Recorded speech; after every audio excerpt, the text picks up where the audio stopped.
好，昨天王毅的记者会，大家最大的焦点都是放在他直面对于美国的一个评论哦。他说，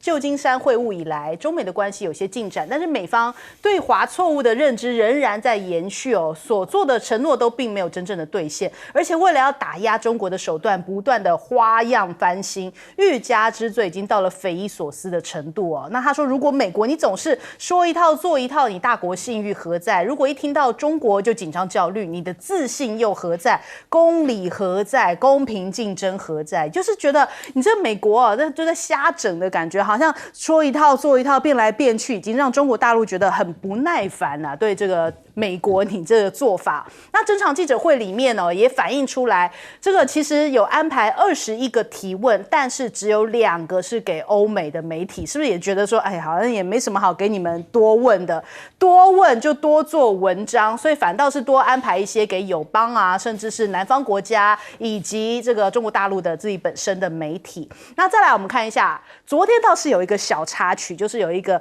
阿拉伯的记者，就是中阿卫视的记者他站起来，就是这一位这个叫做方浩明，就是他一站起来，王毅认得他，原来是他跳过科目3哦，我们来听一听。你是跳科目3的小伙子吧？我在短视频看到过你，还要继续跳吗？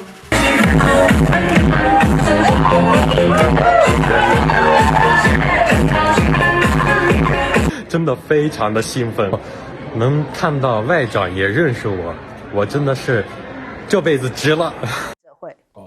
他是在今年2月份的时候，这个大陆外交部的一个记者会，我还看到有华春莹在现场什么，然后结果他后来就站上台，很大方的就跳了这个科目3哦。那昨天这样子的一个小插曲，引发了这个中外媒体的这个报道，连今日头条光是他就是被王毅认出来的这个记者他说他这个方姓取名取自母校，其实昨天就很多啦，他就说这辈子值了，也有这个热门词条都到了这个微博上头哦。那所以我们看看这样子的一个等于说一个小插曲啊，很多人的第一个反应是说啊，王毅这么忙还有时间看抖音啊，还有时间看这个短影音哦。那事实上其实你看看，从中国大陆带起了这一波的短影音风潮，也一路就是红到了世界各地。那所以美国现在不断在找 TikTok 的麻烦，他们现在最新的要求，美国众院的这个委员会一致通过，要求字节跳动得要在半年之内卖掉 TikTok， 也就是说你不可以再当他的这个母公司，你不可以再跟 TikTok 有关联。他们就觉得说，这个字节跳动你们好像是不是在背后一直在索取大家的一些个资啊，然后企图有这种什么国安疑虑啊，又开始在做这样子的一个文章哦。那但是也挡不住现在全世界的一个短影音的风潮。你看，就连这个王毅都有在看短影音啊，发现了这一个跳科目3的小伙子。那再来我们看一下，站完了美国之后，王毅对于这个欧洲他有大谈斡旋外交的成功之道，因为媒体有问到说这个斡旋外交嘛，他说其实就是4个坚持：坚持不干涉内政、政治解决，还有客观公正、标本兼治你不能动辄就是用武力啊，更不能迷信用这个施压制裁，像是这种以哈战啊、乌俄战啊、俄乌战啊，都没有新的斡旋说法以及具体的内容，他是并没有特别的提出。但是前面这2句话，感觉上面就是冲着美国嘛，美国不断的就是用这些方式在国际上面，他的餐桌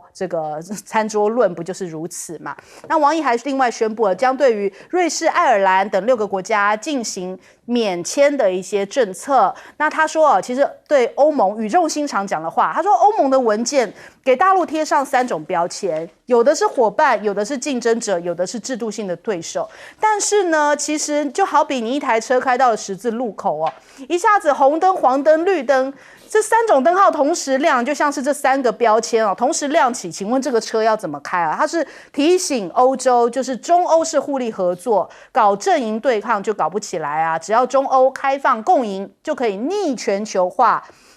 这样子就是反正大家都可以在这个经济上面一起有共赢的趋势。另外我们看到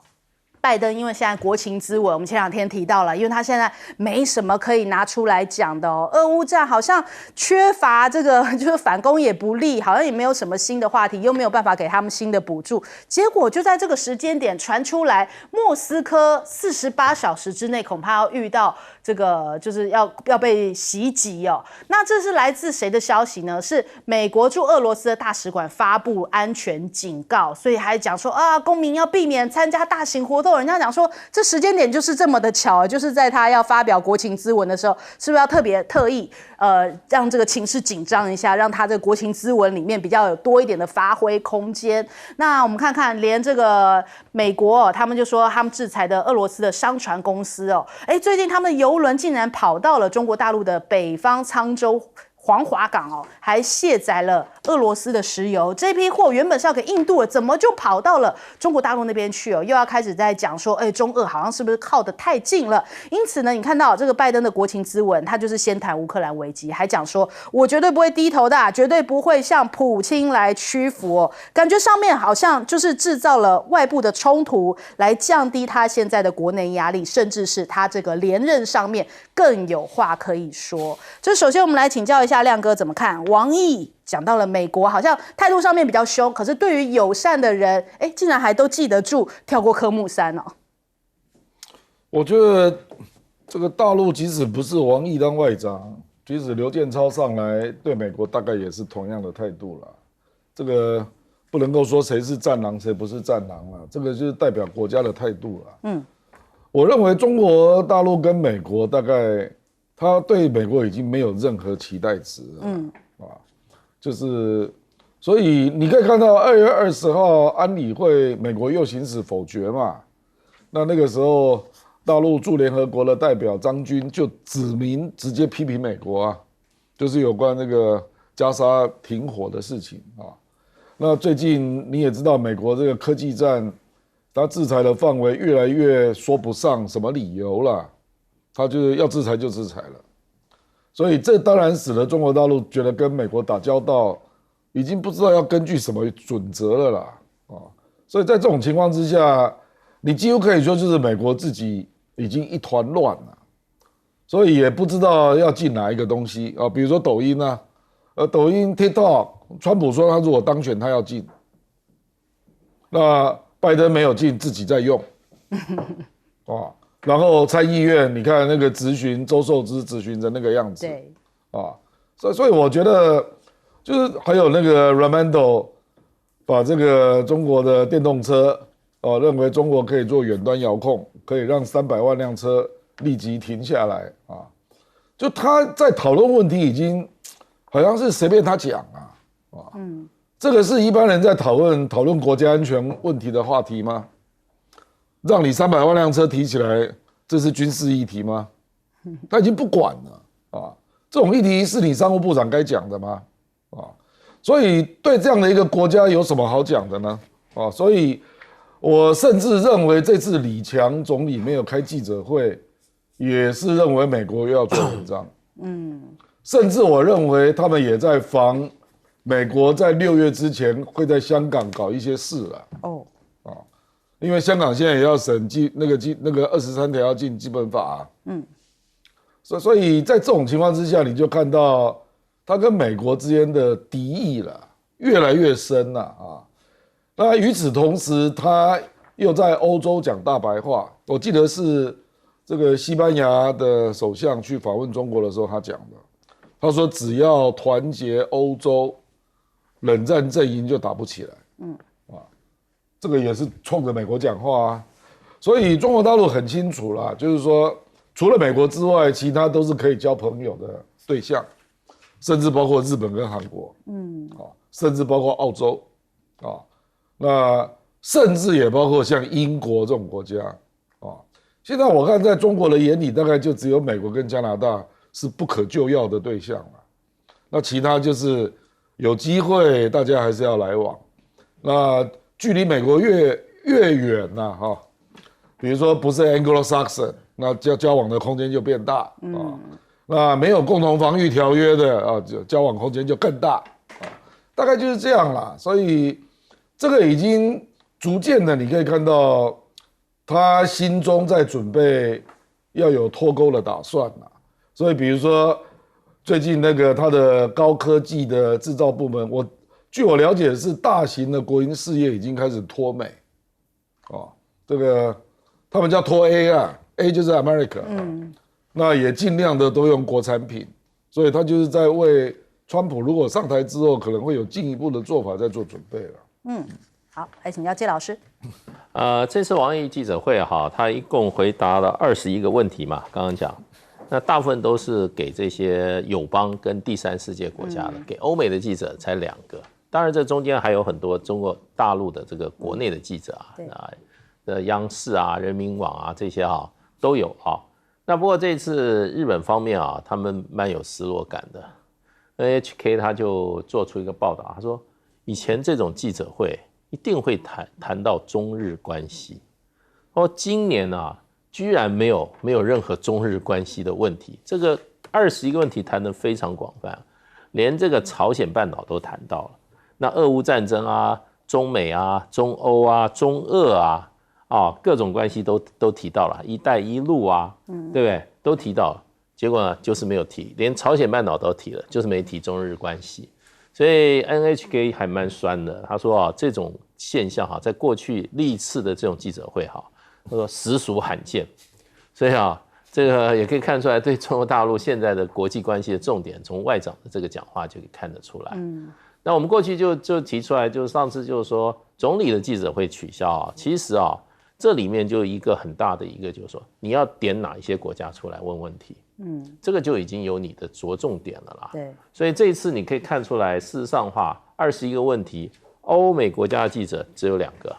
其他都是什么友邦、第三世界的代表性国家。像这个被点名的这个跳这个科目3的，它就是还是阿拉伯国家，对不对？所以呢，我觉得就是说中国大陆的外交重点，从他这次记者会那么答复哪一些国家的问题，那哪一些国家的问题连碰都没碰你就知道中国大陆的外交这个重点可以看得出来了。那就是说，其实就是说，现在中欧关系来讲的话，事实上其实对中国大陆来讲还是非常重视的，因为在这次这个王毅记者会就直接宣布了6个国家免行也就是说免签。那最近中国大陆一系列的这个开放免签的很多都是欧洲国家那可见对欧洲国家还是比较重视的。那对于这个中欧关系，王毅用的是红绿灯，那中间可见还有一些绿灯，对。那中美关系它就连这个比喻都没有了，也就是事实上呢不提这绿灯了，提起来都是什么？看起来都是红灯了。所以我觉得就是说，现在对中国大陆来讲的话，整个全球战略的话，事实上如果我们看这个世界如果有4个极的话一个极的是美国，一个极是欧洲，一个极是俄罗斯，一个极是什么？一个极是中国的话，事实上中国大陆已经2个半了，也就是说中国大陆跟俄罗斯是1个极，2个极站在一起，然后欧洲的话是1半，所以是2.5比1.5了。对欧洲来讲的话，也不是完全跟美国走得很近，所以就变成2.5、1.5，所以整个来看的话，事实上如果说国际关系可以用简单数学来分的话，那谁占上风，谁占劣势也蛮清楚的了。好，请教赖老师。我觉得这次记者会是爆棚因为这个是对于每一次中国大陆的两会期间里面最重要的一个记者会之一。另外一个就是总理的记者会嘛那现在总理记者会取消了，那我们看到在外长的记者会里面，这个中外媒体记者是非常多对。我记得我刚开始的时候我就推断为什么总理记者会会取消？我的论点是在于说，因为因为过去开始是江泽民时代才开始有记者会，毛泽东、邓小平时期是没有总理记者会的，江泽民开始有，而江泽民的记者会虽然名称为中外媒体记者会，但事实上是重点焦点是放在于欧美西方的媒体，所以很重视欧美媒体他们的看法，然后也想跟他们拉近关系。可是我觉得在这10年以来从中国大陆的开始超越美国开始之后，那美国跟西方国家，特别是 G7 这7个国家跟他所能够影响的，他们对中国大陆就采用的是高度的打压。那不只是政客打压，媒体也是打压，所以只要讲到中国都是负面的。我们举个例子，例如说这段时间在泰国发生的事，欧美的国家如果是要到泰国投资，他们就说是繁荣泰国，而中国到泰国去投资就是债务陷阱。那如果欧美的企业到中国来投资，就是说我们是来协助你、帮助你就业机会，而中国的企业到欧美投资，就是你在危害我的国家安全。你就会看到这些国家基本上已经是双重标准了。那双重标准的就是没有标准，没有标准的人就是没有原则、没立场、没是非、没正义、没道理、没黑白，我们就可以不用理会他们。因为这些人没有什么羞耻心，就可以不用理会他们了。我觉得他们的总理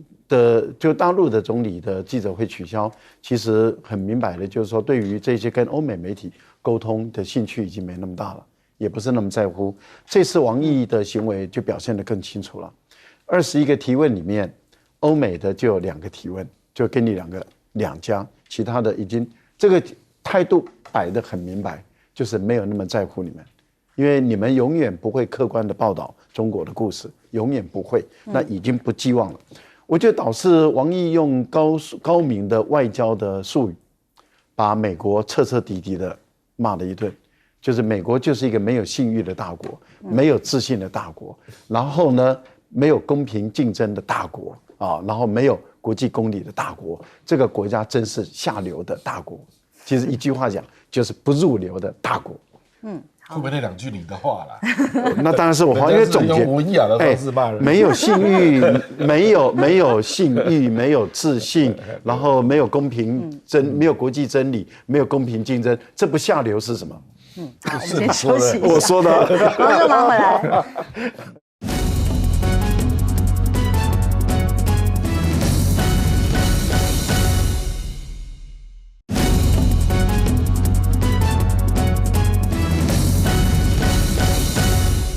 好，我们这阵子在讨论说中国大陆的电动车真的是在全世界攻城略地，还不止如此这一次的两会竟然还有飞天车这个话题都出现了。大家看到了这个小鹏汽车何小鹏他现在力推汽车应用，在这次的两会他就有提出这样的一个建议，我们来听听。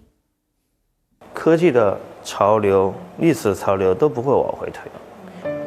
我认为科技绝对会越来越强 ，AI 会越来越强，相信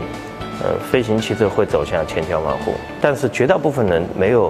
自己自由的飞翔过。我们造的飞行汽车最开始呢，大部分人有能力很轻松的自己来飞，这个时候变成一个个人的飞机，它可以飞300公里到500公里，如果能做到，而且又很便宜，使用成本跟购买成本都很便宜。那么这个时候就会改变我们每个人的生活啊。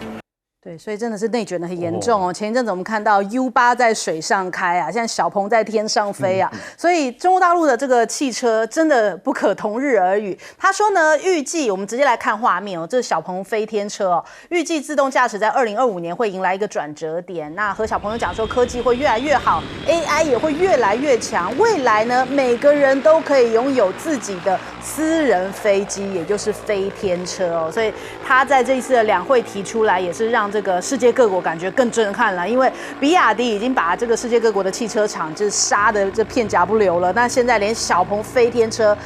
恐怕又是一个新的技术大跃进。那我们来看一下这个比亚迪的王传福就讲说，中国的技术现在已经是走到了全球最前面，但是有些人就是不肯承认。我们来听听。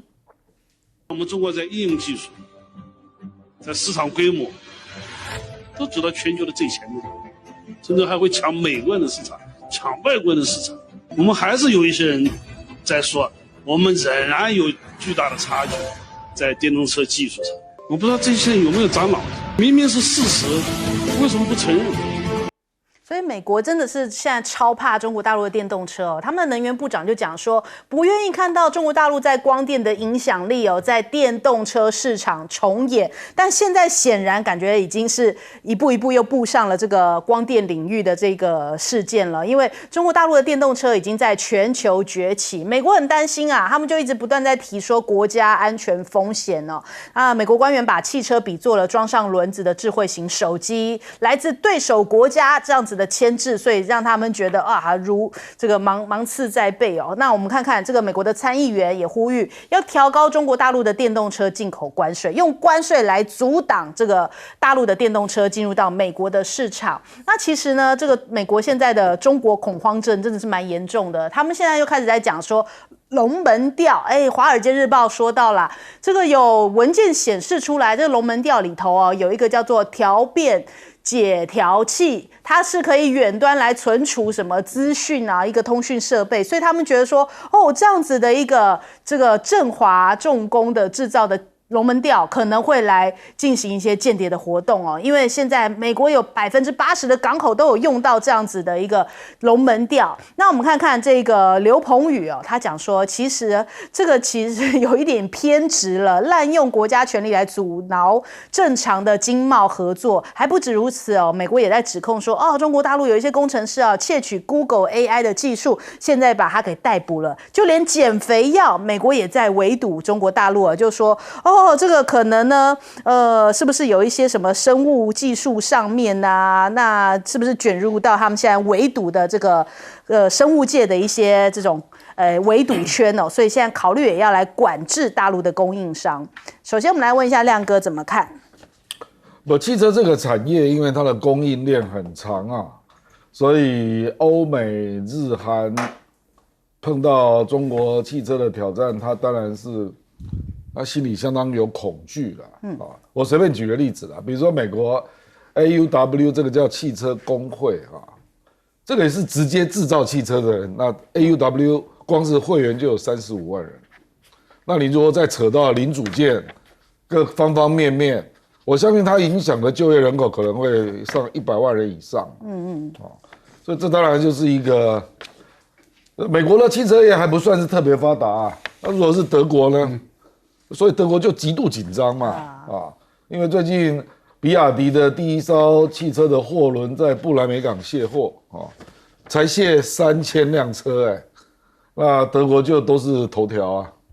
说这个中国的车子已经开始入侵了，是德国有史以来最大的挑战事实上，你如果去回顾一下1980年代美国对丰田日本车还有本田那些车的抵制了也都经过这些阶段，就是加税第一个，那接下来就透过谈判，要强迫你要进口我的车子问题是美国的车子到日本没有人要买怎么办呢？他还强销强销说日本一定要买多少所以我跟你讲，这个东西就是历来汽车的问题。坦白讲，半导体这个东西只有一些国安的人员会比较有感觉汽车就不是只有安全问题了，这个是真的就会联动到失业，然后经济的广泛范围的影响而且中国大陆事实上是在好几个领域的制造业同时浮上来了，汽车嘛、造船嘛、飞机它是同时上来的就海陆空都上来了那而且我们是广义讲汽车比亚迪事实上还有做巴士你如果再算卡车、巴士一大堆那中国的车更多了可是我觉得美国挡不住啦因为别的国家会买你不要买没有关系因为中国大陆到最后可能还是会用2种模式来登陆第一个，不然我到你那边投资好不好？后来 Toyota 就被迫到美国设厂嘛，所以 Toyota 现在美国制的 Toyota 大概也有将近20%，那你这样接不接受？不要冲击到你的就业那第二个就是我如果到墨西哥制造呢，那全部都是 made in Mexico， 那是这个叫什么？这个叫 made by China in Mexico。那你美国要去打击墨西哥吗？对不对？所以我说这个问题不是那么简单可是它终究就是会找到路啦，就是物美价廉、性价比高的东西，最终还是会风行全世界了。好，来请教赖老师。我觉得飞车已经越来越成熟了那它的安全稳定度如果都已经确保被科学验证是没有问题的话，我觉得那个标准就会建立起来。目前中国大陆在建立这个标准，以后在这个立体的这个飞行的这个跑道就是飞行的轨道跟交通秩序跟号志也会建立起来。那相当于有可能都是用 AI 的方式来去建立任何这个交通的要道啊，因为也就是说不再只是我们眼睛开车的时候所看到的红黄绿灯这样的一个情形。我觉得这个时代已经要来临了。那谁在这个地方掌握了这个时代的先机，其实谁他就是王者。目前看起来中国大陆在这个部分是领先的，他就是王者。电动车它也是王者，它也是领先的。但是王传福的讲那句话里面，其实他是针对大陆人讲的。那为什么要针对大陆人？就是说在大陆人还是有一批人，有一部分的人没有民族自信心，还是崇洋媚外。一直认为说永远是外国的月亮圆欧美的一定是领先，然后中国的你说它好，他一定觉得说，哎呀有问题了，没有那么好，他的 DNA 它就是那样。比亚迪在中国市场已经远远甩开特斯拉了，但是他还是会对比亚迪说三道四，尤其上海很多这种人，真的很多这种工资，你知道吗？他们永远都是这种。其实台湾也有。台湾也有这种崇洋的，那台湾也有很多这种。台湾有没有开过比亚迪？对，那没有。我的意思说，台湾崇洋媚外的人也太多了。永远都是美国好，永远都是欧洲好，这样永远哦。那这些人，你跟他讲到死，他也是一样。他就是不认。你即使摆在眼前的所有人都说，哎，这个东西中国做的是最好的，他也会说没有，还是美国人好。他永远都是这样。所以你对那些人你就放弃吧。跟他讲没用，你就让他们自己去玩他们自己的。我看大陆教授说，那种人就是让他们去美国一趟就知道状况了。回来之后就乖了。他去美国以后，他变很乖了。然后回到中国以后又说，哎，你看美国人怎么样怎么样怎么样，我们中国怎么样怎么样。这个只能用历史证明了。对。就像三星后来就退出中国市场。对呀，就是这样子。所以你碰到这些人，你没有必要跟他沟通，因为他沟通不了的。他的脑袋，我妈妈以前骂我说我孔骨力。就是脑袋很，我以前不晓得什么叫孔骨力，后来才知道说叫做混凝土就硬邦邦的意思啊。我现在觉得有很多人都是这种，真的是硬邦邦的，那个讲不通。不过我觉得如果欧美的国家因为输了就把自己的市场关起来，把自己的国家关起来，我觉得他们在长远来说会倒大霉。原因很简单嘛，他的国家人口数美国也不过是3亿多人。那你欧洲的人口数也不过，总共加起来也不过几亿人，中国大陆自己的市场就14亿。那如果说大家在非洲、拉丁美洲、亚洲市场竞争的话，那你想想看，当欧美的国家自己关起来以后，它只会越做越小，不会越来越大。为什么？因为大陆也会对它关起来嘛。那这样的情形下的话，那么在这个主导世界的过程中，他们就会变成一个 local 的市场的企业，不再是国际型的企业了。好，请教介老师。我想现在大家对那个王传福名字越听越熟哈，可能对他的生平还不太了解啊。就是说，其实王传福是比亚迪的创办人，这个企业成长非常快，那这跟王传福绝对有关系。那他讲话也都很有底气。那一般人说他是什么一个背景？其实他是出生在一个非常贫穷的家庭啊。他13岁的时候，他爸爸积劳成疾也都是农民哈，那么没有钱医治就过世了。2年以后，他妈妈在田里工作的时候呢，突然晕倒，还没送到医院也过世了。所以他接着就靠他大哥抚养。那大哥去外面打工，然后他能念书，就让他念了大学。这个中南工业大学是在这个湖南很有名的大学。完了以后，他哥哥嫂嫂叫他继续念书，进到中国的这个有色金属研究院去念硕士。他读什么呢？他就是读电池的。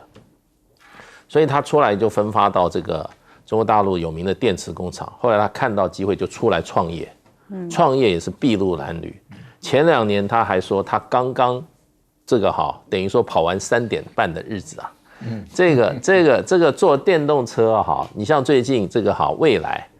1年赔了多少钱？200亿人民币，1年赔200亿。所以他这个比亚迪是什么样？是从他是专业，然后呢从基层这样从电池转到汽车，所以他非常扎实。所以他今天就是说，他对中国的应用科技的来讲的话，他真的是第一线。所以他讲这句话，我相信。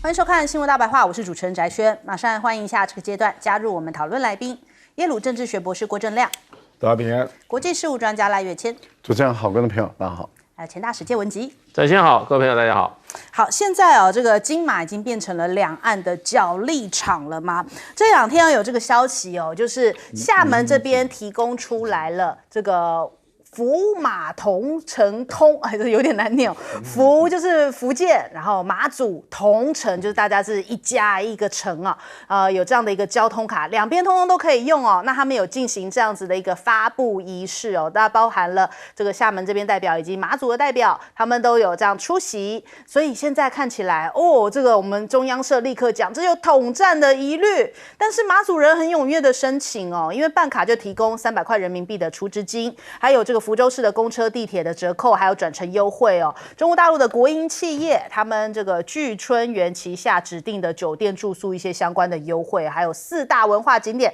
都可以免费。那在这个地方，就是有一些这个，比方说找工作啊、住宿啊什么相关的这些配套措施都很多哦。那现在目前已经有1200人，就是来自马祖的人登记，他是从3月6号开始登记，只有到3月12号哦，所以的前2天就已经有1200人登记，整个马祖人口大概1.4万人，所以已经占了1/10哦，这个登记率还蛮高的，就是大家反应挺热烈的。那难道真的是这个我们民进党政府口中的一种统战吗？但是也反映出来，其实这个金马跟大陆这边的关系真的是很密切啊，生活圈是非常的接近的哦。那看看邱国正的讲法，因为他讲说，其实这一阵子哦，他有一点睡不好啊，有一点感觉到说，是不是两岸快要兵临动武了？他说他没有考量政治层面，不要造成误会哦，不期望有任何事情发生，但是层级不同嘛，军人要了解政治，但是不要干预政治。他不是考量政治而说的这一番话，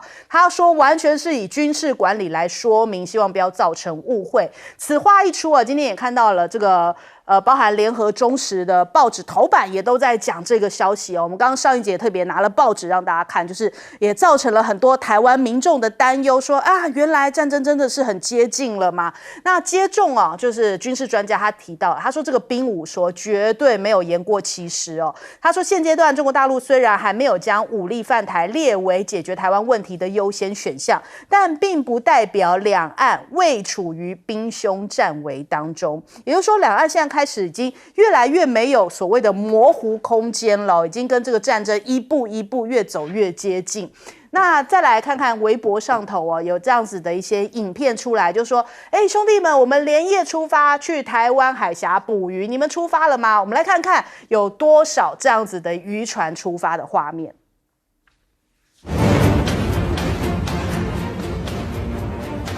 好，我们看到画面上面有非常多的中国大陆的渔船是挂起了5星旗，而且有白天的画面，有夜间的画面，有非常多的渔船是大家一起浩浩荡荡的出发哦。那甚至还有一些这个庆祝的画面。那这一段影片呢是 PO 在了微博上头，也有非常多的微博的网友在讨论。但是这个时间点到底是现在还是过去，不得而知哦。总之，这个已经引发了一个讨论，但是也反映出现在中国大陆的一个民情哦，就是看到这样子的画面会引发共鸣，他们会觉得说啊，对，这个我们就去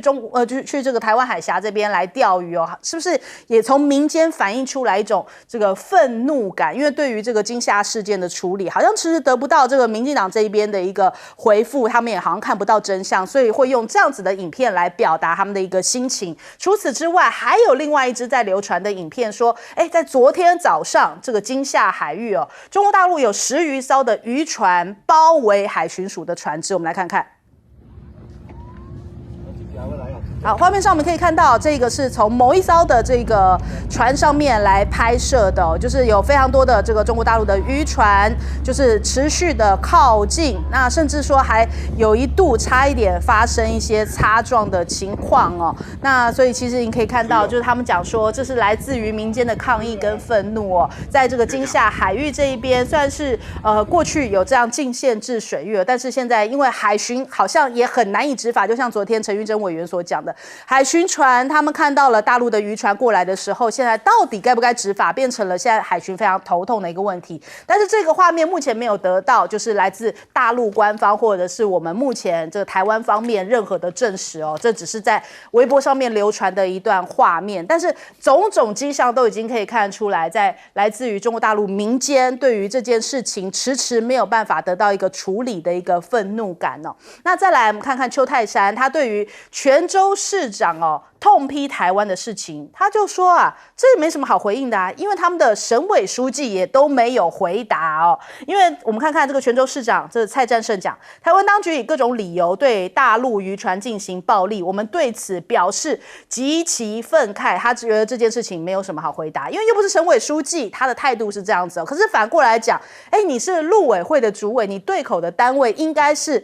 国台办吧？怎么会是你好像说，叫你们省长出来？那泉州其实是一个2线的这个地级市是不是邱泰山有一点好像自己搞错对口的单位了？所以让大家觉得好像讲起来也怪怪的。说，你看，就泉州省长也没有回应，泉州应该是市长吧，省应该是福建省吧，所以有点不太知道邱泰山到底想要对口的人是谁总之他好像有点搞不太清楚自己该对口谁的感受。再来看一下这个习近平昨天这一番话也被这个中外媒体大肆解读，因为他提到了是不是释放出来一个军事上的讯号。他出席了解放军人大会议喊了一句话，说要做好海上军事斗争的准备。他说要统筹海上军事的斗争准备还有海洋权益的维护以及海洋经济发展，提升经略海洋能力我们看看这个大陆的军事专家，他讲说因为解放军的海军劣势在远海，至于近海在第一岛链以西的水域有相当的优势。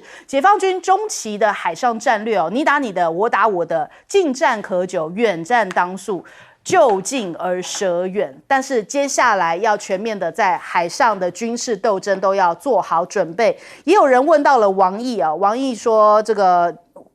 是不是还会持续来断台湾的邦交？王毅是笑而不答那他就微微一笑，快步离开。在中外的这个记者会上面，他对于台湾的态度是挺强硬的，所以没有正面回复是不是会持续在外交上面来围堵台湾。那还有美国的外委会的主席也将要出席520这个赖清德的就职典礼，还剩下73天就要520了。那他还讲说，中国大陆不欢迎我，中共不欢迎我，这就是侵略的一个例证上次访台受到蔡总统的热情款待，但是中国却没有那么欢迎我，这就代表中国不喜欢我，就代表说，这个可能就是来自中国侵略的例证就是你不喜欢我，代表说是你有问题，他是这样子来定调的。那我们来问一下亮哥怎么看现在目前两岸的沪港？我觉得金厦这个事件，它的争议目前会这个范围大概就是金厦海域了。事实上，邱泰山在立法院回答赖士葆的时候，他是讲的蛮明确的因为赖士葆问他说：“这个会不会敌意螺旋不断往上那造成美国也介入那个邱泰山就说不可能他说这个不是领海问题，这个是金门海域的问题金门海域事实上就中国来讲叫内水了，美国怎么可能介入内水了？不可能所以基本上就是金门海域的执法线、金厦海域的执法线以后大陆不承认了，所以他在金厦海域会做哪些事？基本上争议范围是属于这一个了那当然，这个有关受害者要争取的权益，这个当然也是其中之一不过这个基本上就是发生治安事件或者是政府的这个过度执法事件的一个调查了那这个大陆未来，我觉得现在因为在开两会了，所以大陆也没有做太大的动作了比如说海警船越线，这个未来一定有的啦。那大陆渔船越界，这个也会有啦。那以目前台湾的很可能的对应模式，就是假装没看到这样那就是金门海域，反正你要来我也没办法那反正我们去，他们本来就没有抓所以从此这里可能就变成自由区了就是因为他没有办法执法嘛对可是他不至于变成是军事事件因为目前你看到了也只有海警船啊、渔政船啊、海监船啊，这个基本上都不是军事啊，所以我觉得还不至于啦，除非比如说未来是不是小金门跟大丹岛那个留武殿航道，那未来大陆的船也要经过，所以他现在好像有挖泥船在疏浚嘛，那疏浚之后也不是说军舰就会来啦，目前看到了还是一般的货船啊、渔船啊，那未来会不会有其他的船啊？现在也还都不知道啊，所以我觉得这个邱国正会有一些回应啊，主要的原因是因为他确实可能有一些解放军也不太高兴，所以有时候做了一些动作啦，比如说军机逼近淡水，距离23海里，23海里已经非常近了，已经进入临近水域了，1分钟就到台北了，所以就引起紧张嘛。结果那个沈伯洋不是提出质询吗？说这个如果进入领空，你要怎么处理？结果邱国正回答就说，只要越界就击落。这个是这个邱国正，我不知道他讲这个有没有经过国安高层的讨论因为邱国正不是空军这个恐怕要听听空军的意见因为误闯的几率还是有的误闯你就要击落，是这样吗？所以就是这个部分稍微引起紧张啦。那另外，事实上还有比如说啦，那个大陆的本来它有一些海警船是在钓鱼岛那边嘛，结果它就是由巴士海峡往上开的时候，它就故意驶进台湾的24海里了，有一艘海警船。那我认为这个也有点故意，可是基本上也不是军事事件所以我觉得这个事情还在酝酿上升当中啦，还没有结束远远没有结束啦，所以要看后续海巡署跟陆委会要怎么处理了。好，来请教谢老师。其实这个国防部长他这个回答其实是一个两岸之间最敏感的问题之一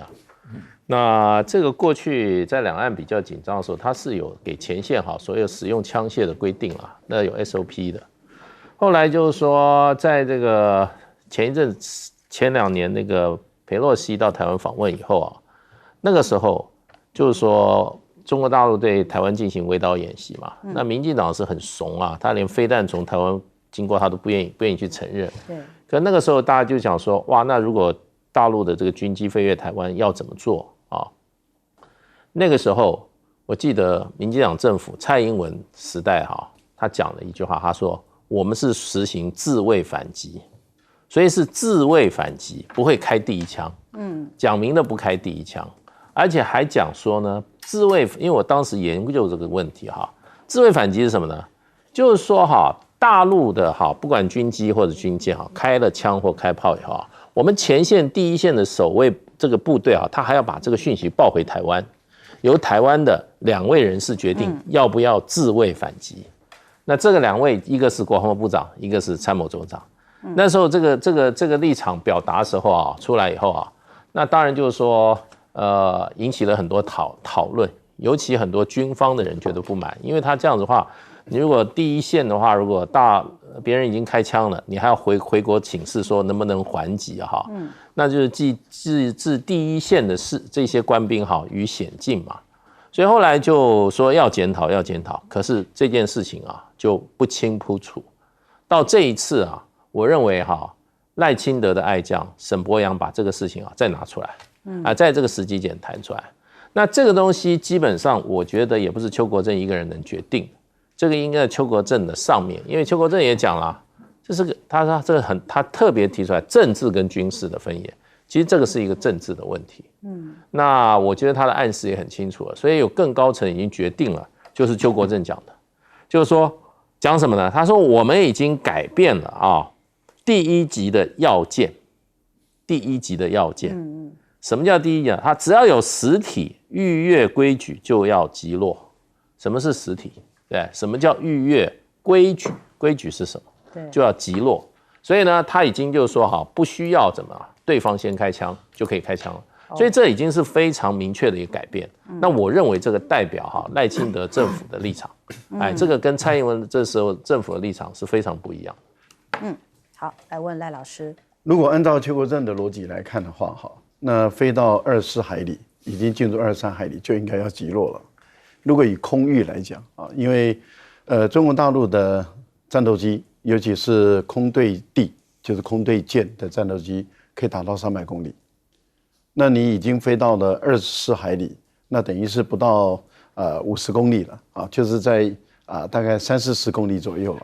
那你已经到了30-40公里，你等于是对于台北的所有的重要的战略军事目标甚至总统府都可以是它的有效打击范围内了。那如果按照邱国正的讲法，那就应该要击落了。敢吗？可以这样做吗？不可以的啦，话不要随便说啦，随便说一些大话可以，可是你要授权给这个第一线的指挥官，他雷达上看到了，然后就直接下令吗？还是要请示？那以飞机速度那么快的话，你这个一个请示。你还要确定这个部长是不是在立法院正在接受咨询？电话进去以后，你这样子来来回回要花多少时间？那如果说越界就要反制，对嘛？那是那这个反制权是谁启动嘛？因为我们在部队里面是一切听指挥嘛，那谁下令？那你反制是授权到哪个地方去？他好像说第一线的人可以自己判断。那第一线的人，那你是驾驶员啊？对啊，没有你空对地的话，不见得是空对空的飞行员，也可能是你地对空的飞行员。例如说，我今天是爱3的飞弹我是防卫系统的，那我要不要打？那我在淡水河派的这个防空炮兵，我要不要打？我要不要在第一时间里面，我看到了我就开始开炮了，那我就开始这个爱国者开始就发动了，可以这样吗？我觉得你要先确定你讲的这些话是政治语言，但是你要告诉军队的军官他是根据命令来执行的，你要给我很具体的命令。听他这样讲，我就会想到说，会不会我们的海巡在这一次事件里面，因为本来第一集就已经转变了，所以海巡是不是也在看到2位这个就是渔民的这个快艇，就4位这个快艇的时候，他们就自己可以做判断做第一集了？所以我觉得这个部分里面，我们为什么会一直说要还原真相？要告诉我们真相在哪里？我们要听他们的通讯电话，就是因为我们要知道这个命令是谁下的，是怎么执行的。还是当时有没有什么公文？因为一般来讲都要有正式的公文，因为我们在部队的时候，我们一定要看公文白纸黑字你不能口头告诉我这样子你口头告诉我们要做电话记录，电话记录以后，我们通常是如果你是口头下命令，我们当场就做电话记录，电话记录完以后马上回电过去，你要认账你不能够你电话记录以后你也不认账，那不可以的。那到时候责任算我当冤大头那什么东西都往下层丢，那下层的士气就没了，那我还打什么仗？所以我们在部队里面，我想长期在部队工作的人都知道，我们有一套的规则，有一套的规矩，而这个规矩是因为涉及到战争责任的问题。涉及到你会不会被接受战争审判战犯审判等等，还有涉及到你的刑法的问题。开玩笑，我们一个指挥官一个军官，谁敢这样子？谁愿意这样莫名其妙的那变成责任都在我，历史罪名而且还造成这么多人的死亡，这个一辈子这个良心不安我觉得习近平的讲话事实上是已经很明白了，就是解放军你要随时打仗，而且事实上已经下令在南海这个部分里面，其实就是碰到该打就要打了，那该跟谁打？那当然是跟美国打嘛。所以我觉得习近平的这个做法，其实就已经，因为在8、9年前的时候，其实解放军就已经准备，习近平就准备跟美国在南海打一场仗。那事实上，而且那个时候解放军的武器装备还没有到那么先进，现在更加的先进，那当然就是要打嘛，就是该打就要打。我觉得这个命令是下得很明白了。那我觉得他们的军官已经都说一切听从指挥，那也就是已经接到命令，他们要开始应对这个美国的事情。这个部分里面，美国自己不要以为是玩假的，人家跟你玩真的了。好，我们先休息一下，广告之后马上回来。